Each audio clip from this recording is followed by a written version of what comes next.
Mr. Concepcion, you're charged with possession of a controlled substance. You're facing up to a year in jail and/or a $4,000 fine. We're going to do probable cause. You have the right to remain silent. Anything you say can or will be used against you. You have the right to have an attorney present. If you cannot afford one, one will be appointed to you, sir. Right off the bat, we're hearing the Miranda rights. Classic courtroom opener, but here's the kicker. Most defendants don't realize these words aren't just TV drama. They're a legal shield. Quick question for you guys. If you were in this man's shoes, would you keep talking or stay silent? Officers were dispatched to an apartment complex in Harris County, Texas, after a neighbor reported she heard an altercation in the apartment above her. When officers arrived, they observed one individual standing on a balcony yelling at someone in the courtyard. And when officers approached the defendant in the courtyard, they noticed he was extremely jittery and stuttering. The officer observed the defendant reach into his pocket. Notice how the judge jumps straight into questioning his age and job. That's not small talk. It's about painting a picture, financial stability, responsibility, ties to the community. These factors weigh heavily in decisions like bond conditions. And throw something on the ground. The defendant also took off an apron he was wearing and threw it on the ground. In the pocket of the apron, the officers found a Xanax pill weighing 0.5 grams. Mr. Concepcion, I'm going to find that there's probable cause to go forward with your case. How old are you, sir? What do you do for a living? I'm working at Dollar General. I work at Dollar General. Okay. And how much money do you make a month? And who do you live with? I live with Joshua Johnson. Who is that? That guy in first row right there. Is that your dad? No, that's just my roommate. It's like a brother. Come up, sir. Yeah, I think she's the person we were arguing. I was arguing with. I talked to the judge. Oh, I don't know how to do this until I walk me through. No, you're okay. You just. Yeah, don't worry. You're doing great. What's going on with you? He takes care of me. I've been having some issues at home. Here often I've been injuring my foot. Whoa, did you catch that? The roommate claims police are looking for any reason to jail him. Whether true or not, it highlights a common theme in court. Defendants often feel the system is stacked against them. What do you think? Is this paranoia, or could there be some truth? And he, right now, while I'm healing up, he has to sometimes pick me up, sometimes like that. But you don't have to touch. Okay. Help me get around the house. So it's hard without him being in my home. I don't feel safe without him. So, I don't know what's going on. But Your Honor, I'll explain something to you. When he's not around, the Baytown police will go around saying that they're gonna find any reason to take this man to jail. Any reason. They just look for a reason. And I get tired of hearing that. When I go out to where my girlfriend works at, have a cup of coffee, I gotta listen to this. Okay. He's taking care of me right now because my provider services, we're trying to get it back. So, he helps cook because I keep getting food poisoning. So you guys live in an apartment? Yes, and it's bad. I tell you, they could have found those on the ground and accused him of it. I don't want to talk about the case, but whose name is the apartment under? Mine. Okay, are you on the lease? I don't know, No, not but yet. the managers, they all know me and everything. The manager's letting him be there to help me out. Because sometimes there's some issues with me being scared a lot. But with him there, I'm safe. So the only thing I'm going to ask you now, Mr. Concepcion, don't use any dope or alcohol. I'm going to test you. If I find that you're using alcohol or any kind of dope, I'm going to lock you up. Don't use any alcohol or dope. As long as you can do that and stay out of trouble, you'll be fine with me. If you need, I can appoint your lawyer today so you guys can figure out what to do. Do you have any open cases at this time anywhere else? No. Can you run an NCIC, please? Yes, Your Honor. Okay.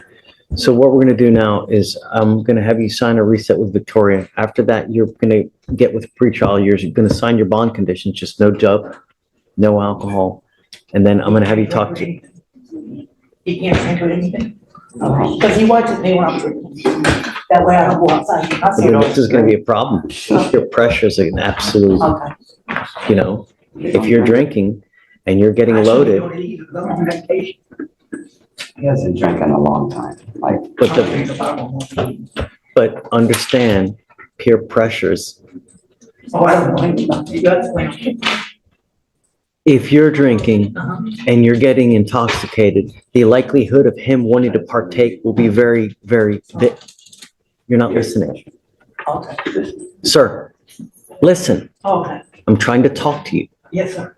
If you were drinking, you're consuming alcoholic beverages and you're doing a lot of it, and he's there, he's going to. And here comes the twist. He forgot to mention he's already on probation for a felony assault.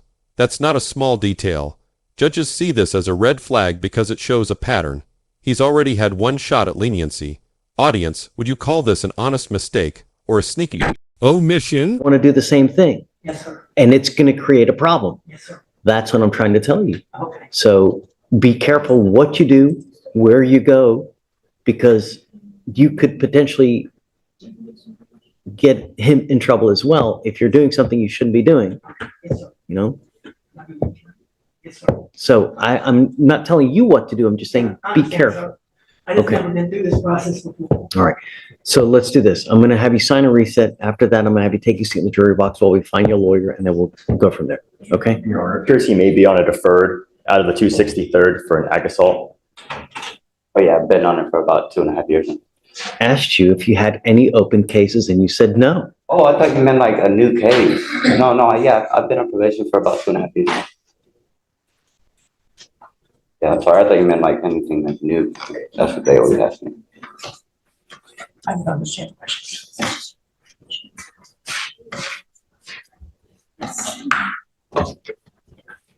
If I drug test you now, what's going to show up? Nothing. Sending you now. I want to know what, if anything, is in your system. Yeah, you're on probation for a very serious case where you're looking at what, 2 to 20? Yeah, it's this. Stop. Yeah, it's a second-degree felony, and you're not supposed to get in trouble, and now you've picked up a new case. It's very possible now they issue a felony warrant on your behalf.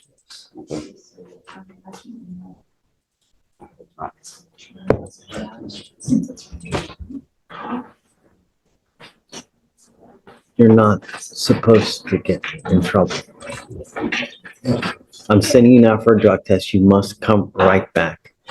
If you don't take the test, if you don't come back, I'm telling you now, I'm going to revoke your PR bond. You're not going to get any more. Do you understand? Okay, so just take a seat from me momentarily. I'm going to send him for a drug test. We're going to have him come back. And then I'm going to give him a lawyer and we'll go from there. But just, everything's okay for the moment, okay? You're fine, okay? All right. I'm going to have you sign a reset and then I'm going to have you take your seat while we wait for pretrial to send you for a test, okay? Please. Right this way. Go inside for your reset. Very familiar to me. Do you know how? Maybe not. I represented a Morelli once. Or Morgan Morelli, actually with the same name. That's why. Okay. Ms. Morelli, you are charged with assault of a family member. You're facing up to a year in jail and or a $4,000 fine. We're going to do probable cause. You have the right to remain. This moment is chilling. The mother accuses her daughter of a violent assault after a drug-fueled argument. The judge doesn't hold back either. Straight to drug testing, no hesitation. Quick insight, in family assault cases, courts often impose strict no-contact orders to protect victims, even if the family later makes up. It's silent. Anything you say can or will be used against you. You have the right to have an attorney present. If you cannot afford one, one will be appointed to you, man. Okay. The officer spoke with the complainant, who is the defendant's mother, and who was also I apologize. Do you want me to keep going? Go ahead. Okay. And Sorry. No problem. The officer spoke with the complainant, who is the defendant's mother, and was observed to be bleeding from her mouth and face. The complainant stated the defendant physically attacked her in the defendant's kitchen after a verbal argument about the complainant calling out the defendant for taking drugs. The complainant stated the defendant was beating the living hell out of me. The complainant stated she doesn't know exactly how many times the defendant struck her, so the defendant hit her numerous times with both hands and that she felt pain. The complainant stated they both had been drinking and had a couple margaritas, but that it was not the reason for the assault. The complainant stated she ran out of the defendant's house and back to her home, which is only a few houses down the street, to call for help. The complainant stated the defendant has a history of assaulting her. There's a prior assault of a family member. Is that the same complaining witness? Let's see.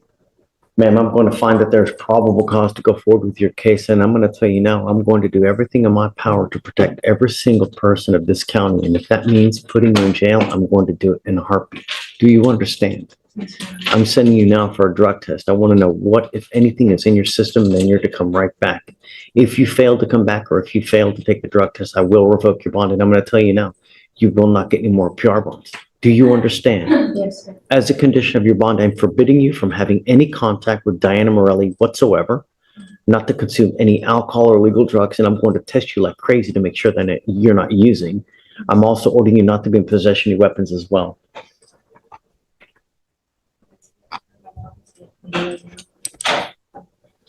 I'm ordering you not to have contact with her. Can you find mom, please? Diana Morelli, please.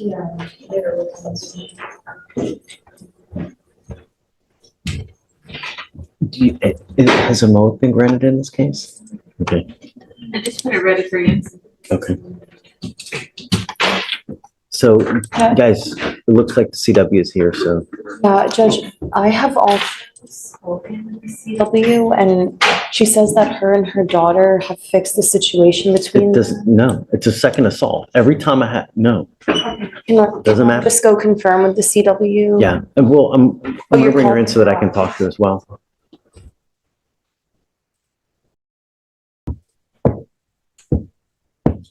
Are you Miss Morelli? Hi, thank you so much for coming. Would you mind coming up, please?